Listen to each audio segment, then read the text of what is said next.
Hello and welcome back to my YouTube channel. I am going to be doing my first installment of my exercise library. Now this is mainly for my clients, but I'm going to post it so that anyone can look at it. I'm very particular when it comes to form and technique and how things are done.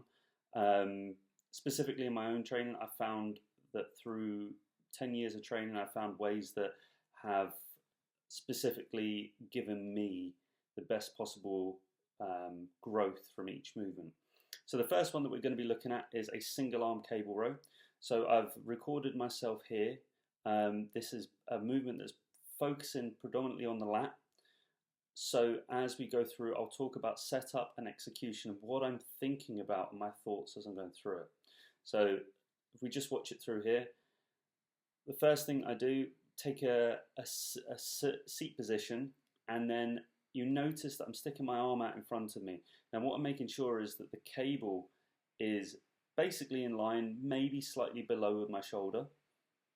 So what this will do is it will mean that my shoulder will slightly elevate but forward and the lat will wrap round the body. If we were doing a pull down movement, you would want the same to occur, but at this angle rather than this angle. So as I find the correct position, I've checked that the height is right. I'm very lucky that we have an adjustable cable stack here. I'm using straps. The reason I use straps is so that my grip isn't a limiting factor and I've got a higher rep set here. You notice that I'm holding on to the front of the bench. This one is fixed in place, and it's adjustable up and down, which again, very lucky to have that equipment, but you could just use a regular bench. Now, as I lift off into the position, I'm now shifting my weight onto this foot and I'm slightly crunching my obliques, which is the side muscle of your abs. So I'm slightly crunching them down. Now what this is going to do is the lat and the oblique are antagonists. Now what this means is they work together, but if one's working one way, then the other one's working the other way. So I'm making sure that my oblique is nice and tight. My foot pressure is all of this side of my bum is actually hanging slightly off the seat here, but then this knee is now pressing into the side of the bench. Now one thing to think about with all movements is the more points of contact with the equipment or the ground, the stronger and more stable you're going to be. Something that lots of people don't do is they don't get themselves into a stable position and then wonder why they can't either hit their lat, their pec or something, because you're trying to fire a cannon from a canoe.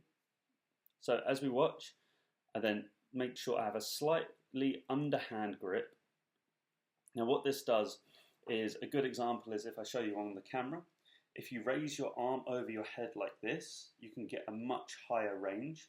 Now if you put your palm underhand, you can't get as far, but you'll notice there's a sensation just under your armpit. So what this is this is now taking your lat into the fully lengthened position without using a shoulder. So now we're able to just start the movement with the lat muscle. So keeping a slightly underhand position, I'm now thinking about dragging my elbow across my thigh and down and around. So almost touching your elbow to your tailbone. Another good little tip for people here would be thinking about driving your tricep through your lat, if you understand what that sensation feels like. Now I'm keeping that point of contact and slightly leaning forward. So what this is going to do is it's going to keep tension on the oblique, using the bench to pull me down into the movement.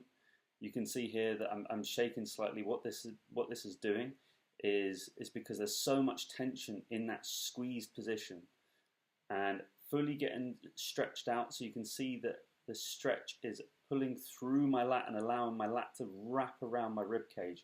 We must remember that we are cylindrical. When you're looking at a picture on a diagram in a textbook, we're obviously 2D, but our shoulders do this. They don't just do backwards and forwards. So remember to use that rib cage as a nice round motion. Something as well to think about is when you're executing this movement is to mimic your breathing with what you are doing. So as we are trying to get the most stretch, we breathe in to create more stretch through the rib cage and create a nice pressure through our stable midsection. Now, as we exhale, we're then going to be able to get it slightly shorter because there's not air in the way anymore. So inhale on the way out, exhale on the way in, and this is going to, as I say, this is going to create a deeper stretch and a more intense squeeze. So I hope this was informative. Let me know if you've got any comments down below, and I'll see you in the next one.